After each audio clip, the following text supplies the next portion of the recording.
Hello, I'm Archie Luxury and welcome to the program Fuckers. And today I'd like to talk about wristwatch rules. Interesting wristwatch rules. And this rule I'd like to talk about is the one brand in your collection. Now what I mean by this is one brand, one piece. And that means where you may have a collection of watches, but you only have one of each brand. So you wouldn't have a horde of Rolex or a couple of Pateks. No.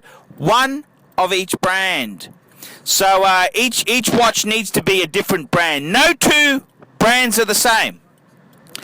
And this is a very interesting rule. And I can remember some time back, I had a collection which I was following the one brand per piece, and it was quite a it was quite an interesting way of doing things.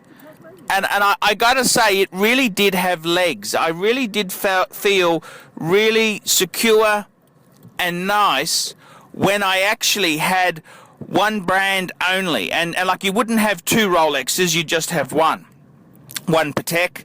And my collection at the time, I had a Patek, I had a Jaeger-LeCoultre Reverso, I had the Patek Calatrava, the Jaeger-LeCoultre Reverso, I had an Audemars Piguet Royal Oak, I had a Omega Speedmaster Man on the Moon, I had a Rolex Explorer 2, and I had a Breitling Super Ocean. And it was quite an interesting thing. Very, very interesting. I only had one brand, per piece. So no double ups. And it really made you think, what example from that brand did you want? What was the iconic model? And which one did you like? And the rules, if you really wanted to follow these rules, you could say, hey, if I want another Rolex, I'd need to get rid of the existing one. So you'd really be perfecting it to your tastes. And I can remember in high school when I was, I had to do an English essay. The hardest thing to write an English essay about was when they said, you can write about anything you like. Oh.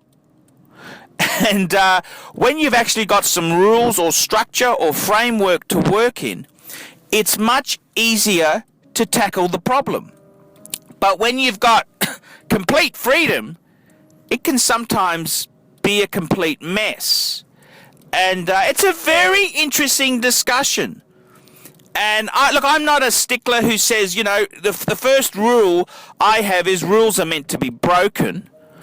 But I can understand the point of having some rules. And there's a lot of logic to this.